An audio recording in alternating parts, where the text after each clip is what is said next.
Hello and welcome to the breathARMY introductory video series designed to educate, inspire, and empower you to live to your true potential. My name is Jeff. I'm the founder of breathARMY, and we've designed the videos in this series to help answer many of the questions that I've heard repeated over and over through the many years of teaching and facilitating the various retreats and workshops and courses through breathARMY. And in this video, we are going to address the topic of utilizing ourselves and our life as our own experiment and exploring the idea of self-study and how we can use that to help us reach our true potential in our lives. And it's a topic that's really near and dear to my heart and has been a huge part of my own experience. So I'll share a little bit about that and how that has guided me on my own journey, as well as share some of the different lineages and paths that has taken me down, and why I hope that you choose to utilize your opportunity to self-study and deepen your own practice in your own life to reach your true potential. And for myself, this has been something that's really been present in my life from a really early age. And I've always had a really deep desire to know things for myself and to have my own experience with whatever it is that I'm encountering in life, and not just to rely on what other people are telling me about a particular thing. I either want to study it myself and deepen my own understanding and knowledge, or have my experience with that particular thing. And I think that this is super important because we are all such unique individuals, and we have unique nervous systems, unique backgrounds, and unique perspectives to the way that we view the world and to the way that we view experiences. And so to have our own personal experience with whatever it is in life that's coming up for us or presenting itself in our life is super important to develop that really deep experiential body of knowledge that can move us forward towards our potential in our lives. So I started out with that perspective at a really early age, and that kind of took me down this path of self-study. And really early on, I had this idea that my own body and my own life was my experiment. And I was super interested in science at a young age. I actually went off to university to become a doctor. And even with that, I was always hesitant to believe what I was told without diving deeper into it and trying to understand things at the deepest level and bring things through an experiential lens of self-discovery. And so that continued on through my 20s. I eventually quit university, but I continued on this path of self-study. And I think that in this age that we're in right now, we have really shifted from a mindset that's been really prevalent on our planet for a really long time. And we've been in this age of the guru.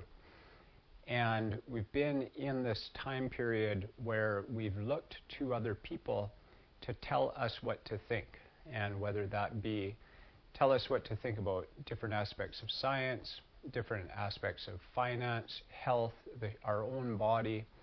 We've always been looking outside of ourselves to either a guru or a doctor or a financial advisor, whatever it might be.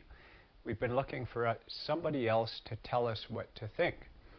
And I think that we're moving through that, and we're starting to recognize that even though when we take radical responsibility for our lives, that comes with a certain weight.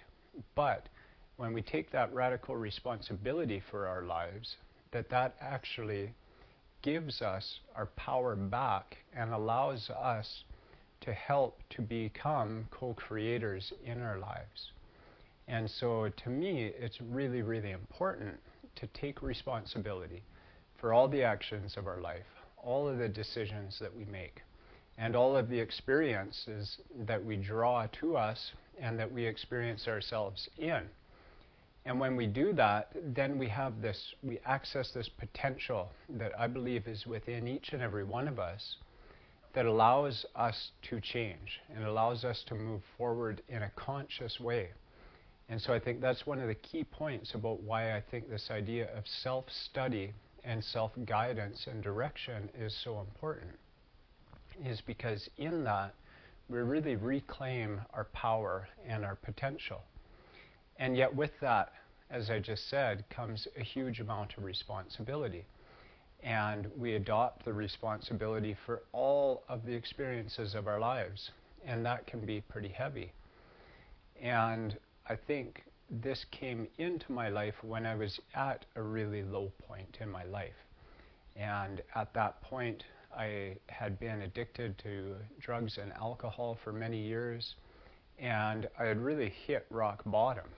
And it was in that I started to really realize that I was actually creating the circumstances of my life. And even though I was creating in a negative way, I was creating the things that I actually didn't want, that realization that came through that experience was that if I could figure out a way to reverse that and focus my mind and focus my thoughts, that could actually help me to create the life that I did want. And so that took me down a path of yoga. And of course, yoga is at its core a path of self-realization. It's a path to better understand ourselves, our bodies, our minds, our thoughts, the interactions between all of those, and how that expresses out into the world. And so for many years, I was really, really dedicated to this path of yoga. A really dedicated student, and I had a really consistent practice. And in and out of that practice came different teachers. And teachers, of course, are super important because they help us to see and to understand that which we don't know. And so they can open our awareness and help us to see aspects of ourselves and teach us things that we may not have an awareness of. But in my own path, what I've liked to do is to take those teachings and really experience them deeply within myself, to have my own personal experience with them and to really embody those teachings.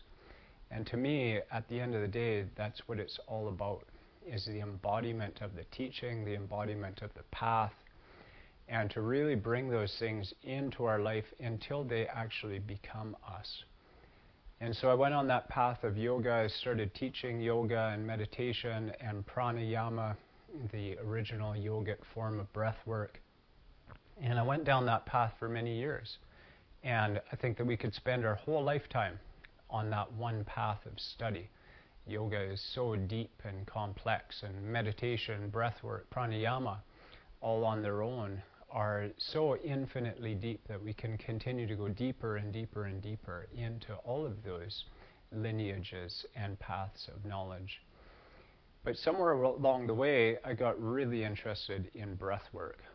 And because I had had such a profound personal experience of having shifted my breath and observed the way that changed the way that I felt and interacted and navigated in my life, that was something that I really wanted to share with people. And it's something that I really wanted to understand on my own, because I could feel that it was going to have a huge impact on my own life. And so I went down that path for many years and studied with many different teachers and many of the world's best known teachers of breath work.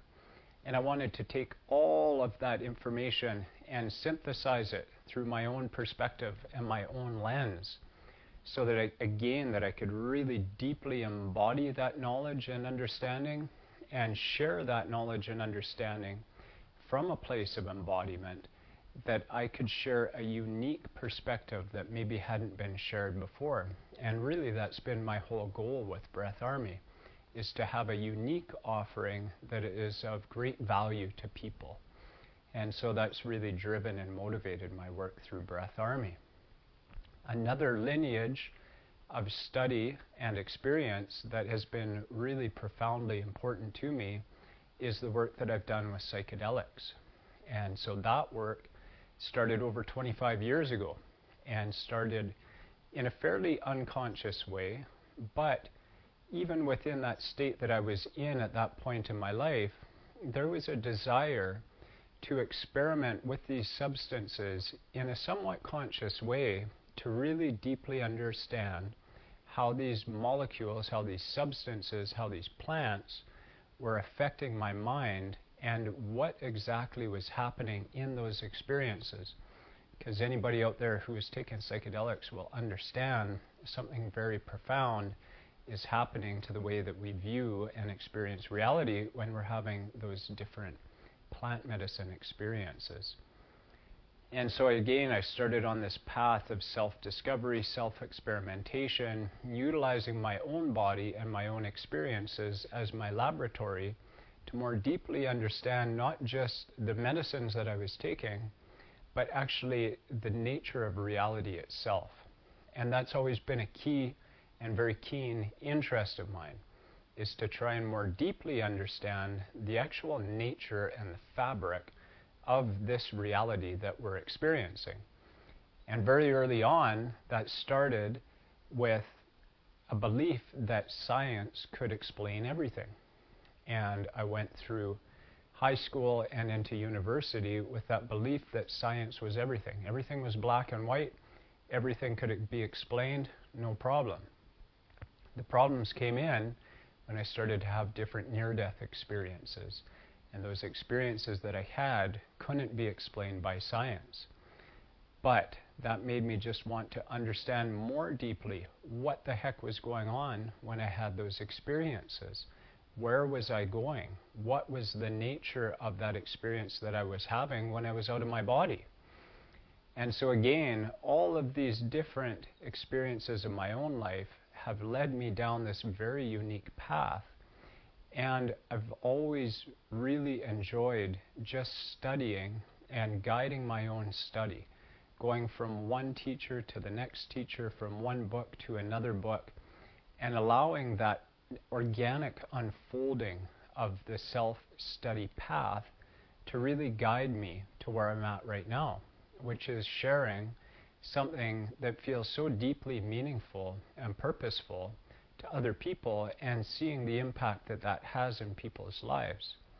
And it's not just speaking and sharing with people from a mental construct of what I think would be good for them. I'm sharing all of the tools that have been so profoundly and deeply transformative in my own life. And so that's why for other people, I encourage people to be part of a community. Find a teacher that resonates with you so that they can help to guide you. But that teacher should always be guiding you back to yourself and your own experience. And it's through your own experience and your own self-study that you're really going to gain that deep, deep embodied experiential knowledge that is really going to propel us on our path and lead us towards our true potential. So that's a little bit about my story with utilizing self-study as a guide, with utilizing my body as my own laboratory. And I would love to learn and know more about your experiences with self-study, with using your body as a laboratory. And if you have any experiences with that, if you have any thoughts or any questions, please ask them down in the comments below. And of course, with breathARMY, we offer all sorts of experiences, different retreats, different workshops, different courses to help guide you and help you on this journey of self-discovery. So if you're interested in any of those, please check out the website. Got lots more videos in this video series. So I hope to see you in another video soon, and I hope you have a beautiful day. Bye for now.